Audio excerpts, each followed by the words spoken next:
Before the sun breached the eastern horizon, the great Sirocco Desert lay in a fragile stillness, as if holding its breath against the coming heat. The cool pre-dawn air, rare and fleeting, wove through the rippling sands, carrying hints of mineral tang and distant desiccated brush. Towering dunes rose and fell like liquid gold in the half-light, their wind-sculpted ridges sharp as blades and smooth as glass.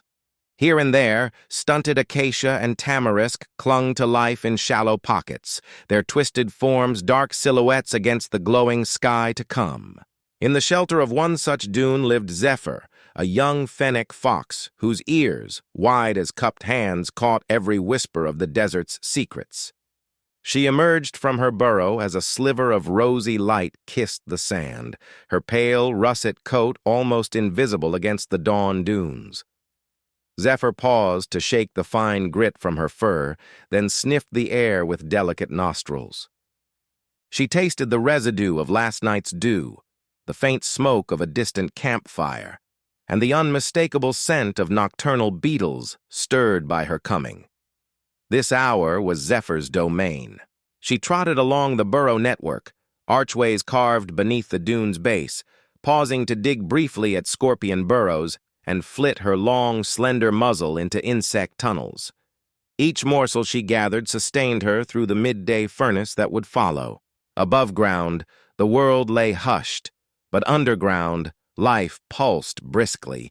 Beetles scuttled, desert mice scurried, and the silent choreography of survival played out in the cool sand. As the sky brightened to palest pink, a tremor pulsed through the dune, subtle but unmistakable. Zephyr froze mid-step, large ears swiveling to pinpoint the source. The sand under her paws vibrated in an odd, rhythmic thrum, unlike the soft sigh of wind-shifted grains. She perked her head and bounded onto a small rise to survey the horizon. There, beyond mile after mile of rippling dunes, a roiling wall of dust climbed the sky, an oncoming sandstorm, whipped into ferocity by desert gales. At the same moment, Zephyr's keen eyes caught another sight, a jagged line of flame flickering at the dune's foot, too low to be distant lightning. Orange tongues leapt from scrub brush to scrub brush, devouring the brittle acacia with crackling fury. Black smoke curled into the storm's dust, as though the sand itself had burst into flame. She realized with a lurch of instinctive dread that a wildfire rode the storm's flank, racing across the desert in a tandem of wind and flame. The world erupted into sound. The sandstorm's howl grew urgent, rattling empty seed pods overhead and sending sparks of ember scuttling across the dune's crest. Wildfires answered with frantic roar, snapping branches and popping resin like distant cannons. Zephyr bounded downhill, sand spraying under her paws, toward the safety of her burrow entrance. Cloud of dust behind her, she ducked inside just as a wave of superheated air washed over the dune's lip, igniting a tuft of dry grass with a hiss. In the dim tunnel, Zephyr paused, heart hammering. The acrid scent of smoke seeped through the porous sand walls. Every instinct screamed, "Flee deeper underground where the air remained cool and still." But the tremor beneath her paws pulsed again, this time urgent and insistent. Beyond her burrow lay her clan, her mother, her siblings, even the elderly vixen who taught her the desert's old tales. All were vulnerable to this deadly alliance of storm and blaze. Zephyr pressed her ears flat, whiskers quivering. She recalled the legends whispered by her grandmother, that in such moments, swift courage and cunning could bend even the fiercest storm. Water, hidden and precious, would be their salvation. Somewhere beneath the dunes lay an ancient spring, sealed by rock but kept alive by deep aquifers. If she could reach it, she might summon its flow to douse the flames or forge a dampened barrier against the storm's advancing sands.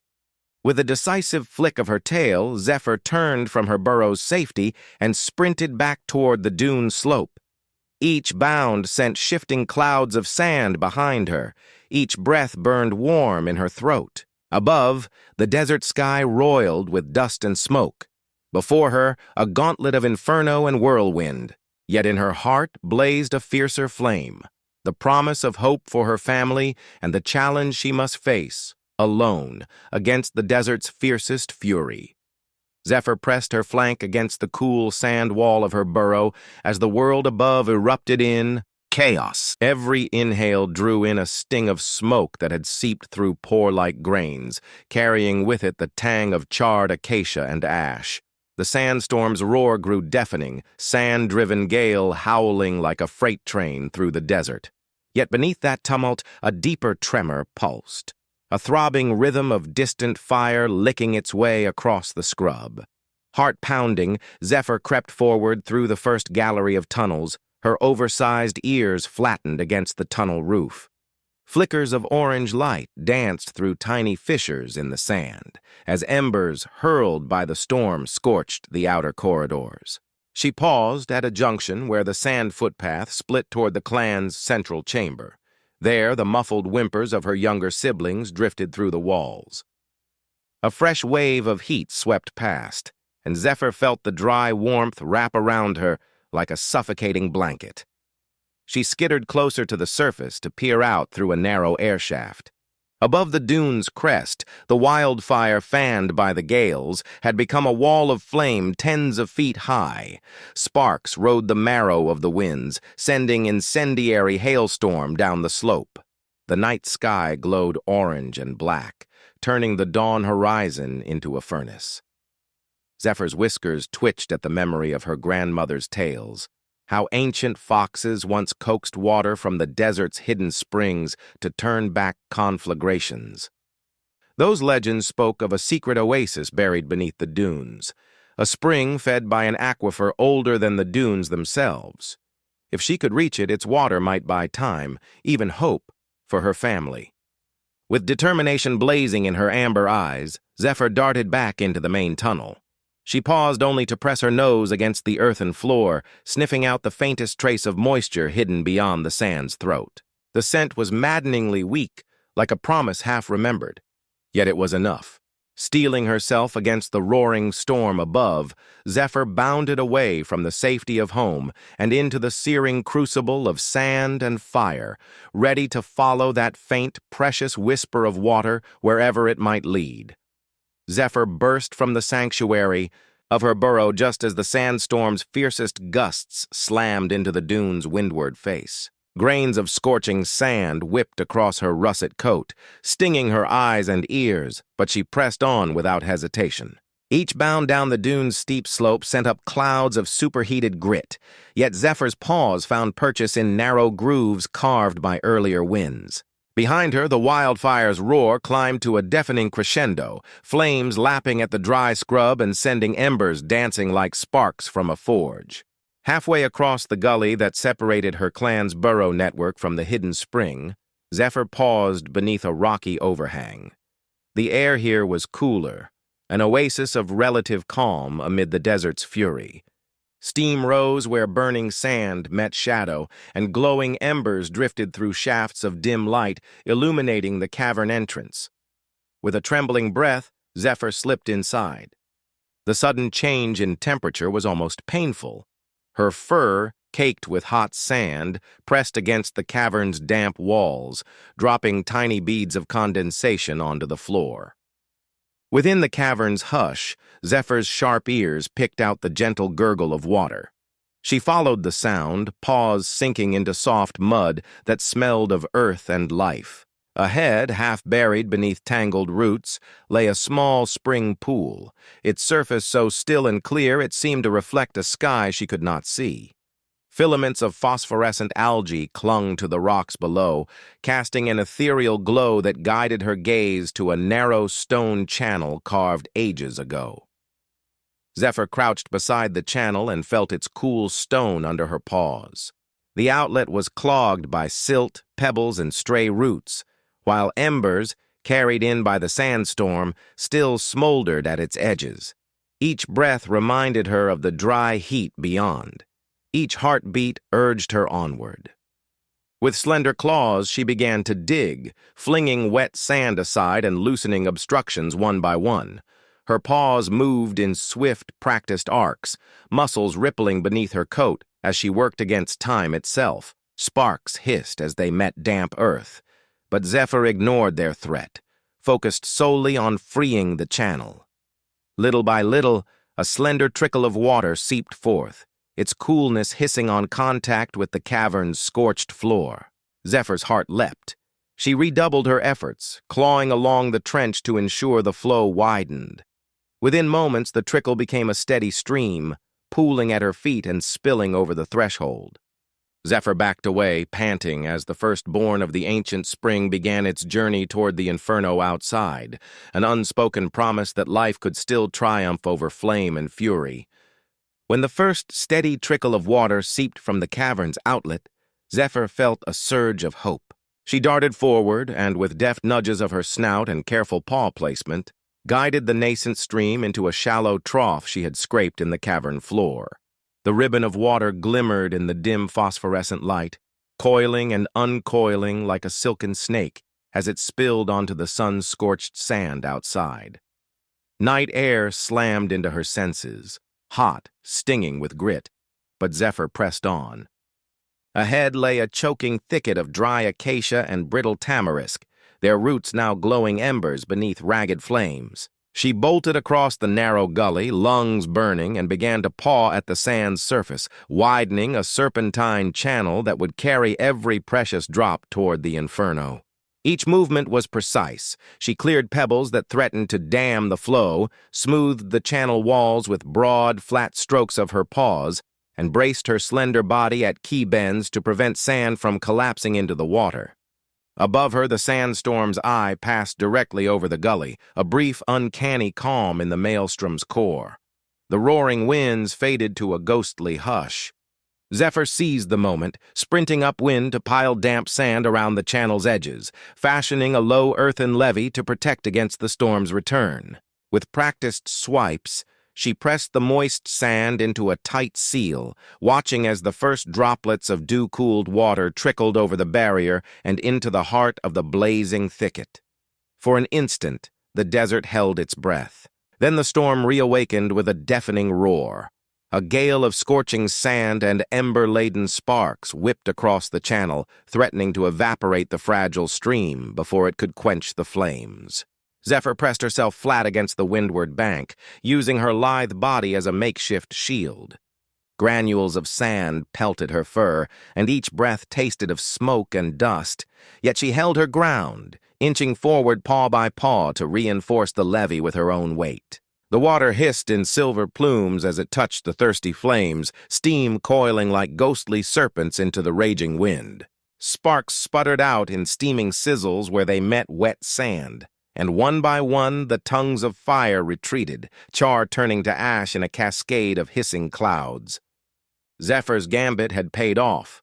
The once fierce blaze now sputtered and died back behind a scorched barrier of damp earth. Exhausted, Zephyr collapsed beside her makeshift dam. Her ribs heaved beneath her coarse coat, each breath a rasp through sand-filled lungs. The rising wind buffeted her still frame, and the Inferno beyond lay smoldering and subdued. Though battered by grit and fatigue, she remained unbowed. Her cunning had turned a wall of flame into a testament of survival.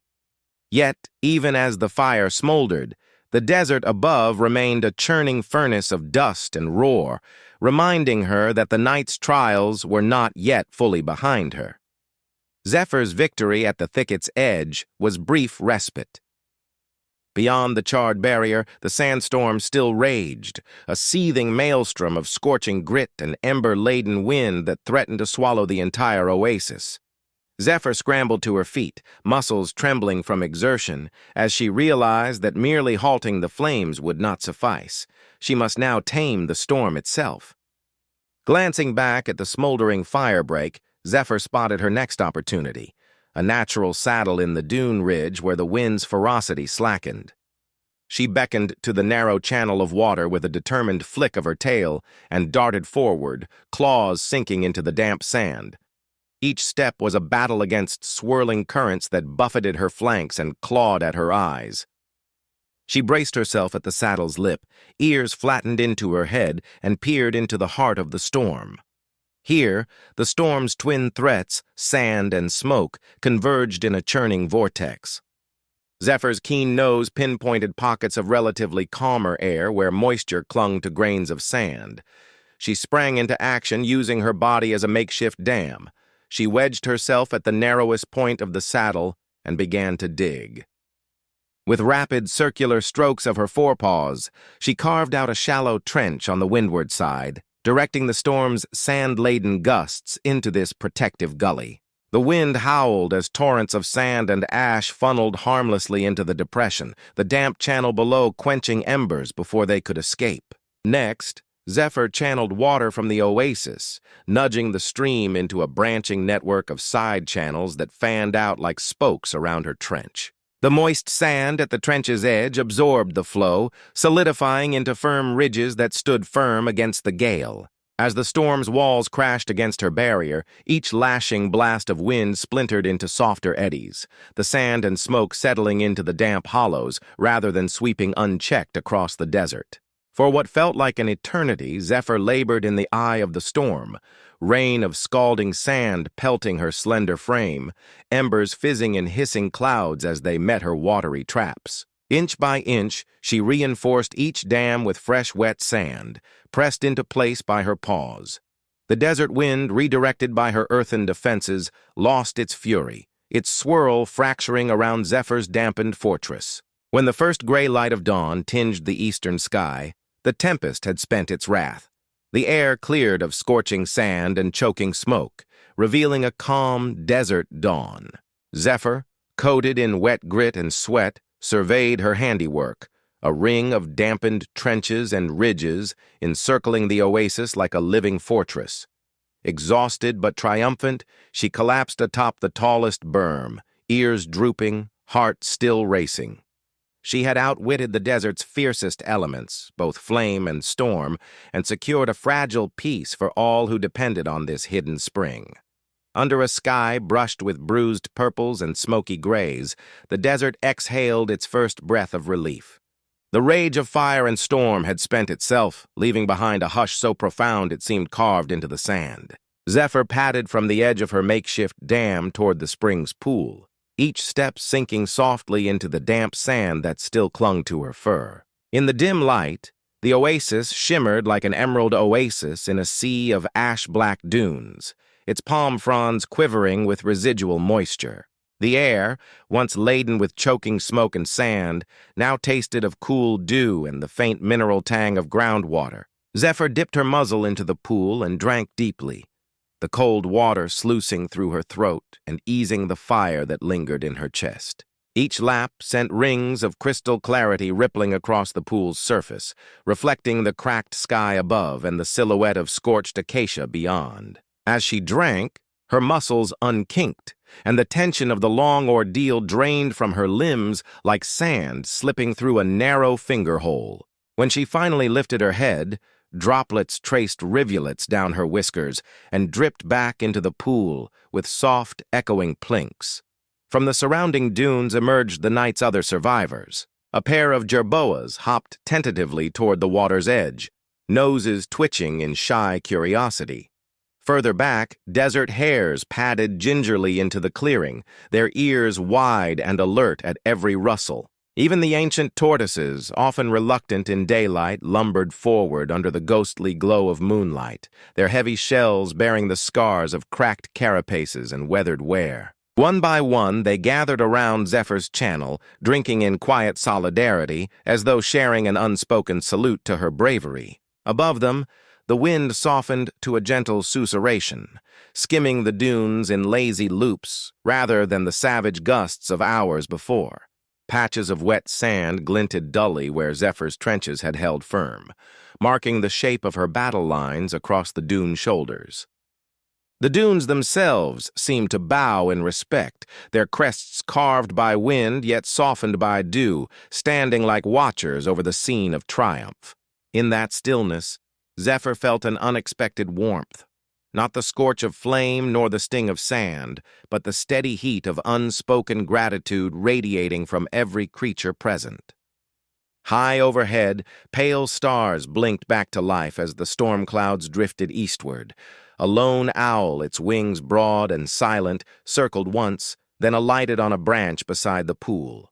It tilted its head at Zephyr, letting out a soft, approving hoot that echoed against the still water. Satisfied, it took flight again, vanishing into the pearly gloom. Zephyr watched until its shape dissolved into the desert's hush, then lowered herself onto a mound of damp sand. There, amidst the softened dunes and whispering palms, Zephyr curled into a tight ball, her oversized ears draped over her nose like a warm blanket. The pool's steady drip, drip, drip lulled her toward slumber, each beat a reminder that life, however fragile, had endured.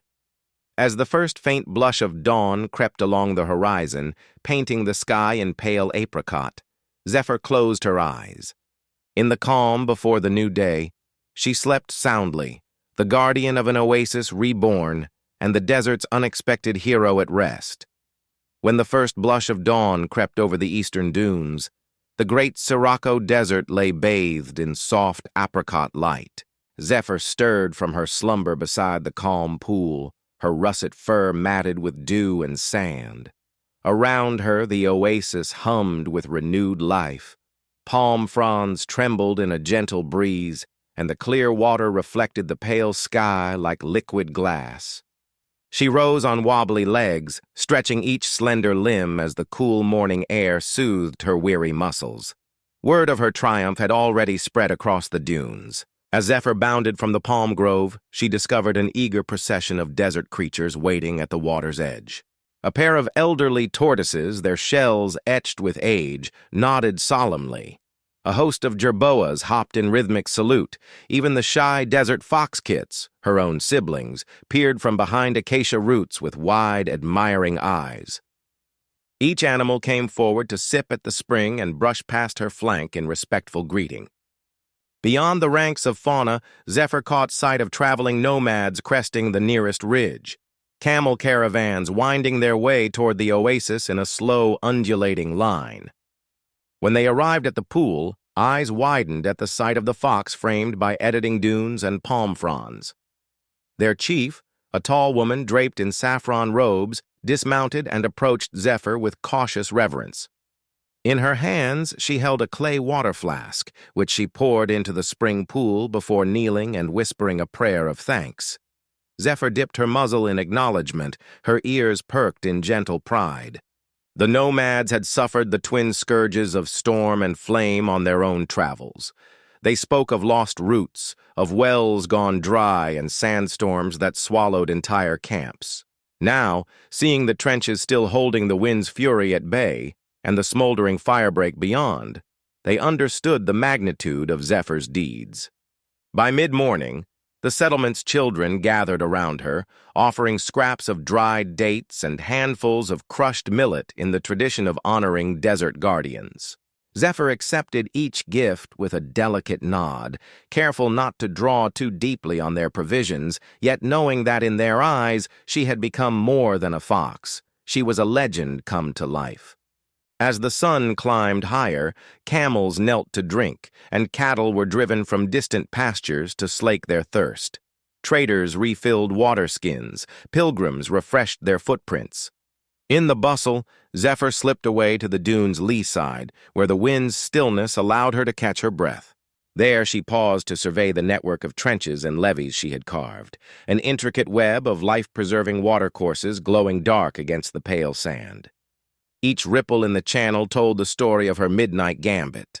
The moment a drop met flame, the edge held, and hope surged in her heart. Before departing, the nomads offered Zephyr a parting gift, a small hand-woven pouch of salted dates tied with desert vine.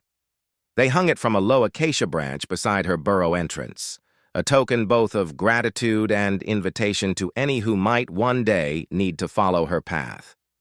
Zephyr gingerly nibbled a date before tucking the remainder into a hidden crevice in her larder, knowing that nourishment and memory were gifts intertwined in survival.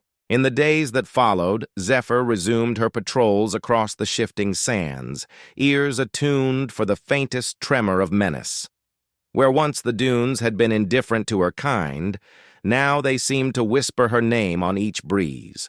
Travelers set their compasses by the shape of the wet trenches, caravans charted shorter, safer routes, and the desert dwellers spoke of the sandstorm fox in hushed tones around their evening fires.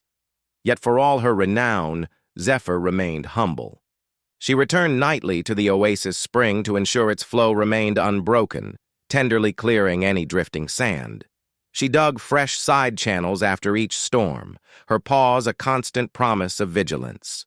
And as the sun set on the vast, wind-sculpted horizon, her silhouette, small, graceful, and fearless, stretched long across the dunes, a living testament to the truth that courage need not roar like fire or howl like a storm to become legend.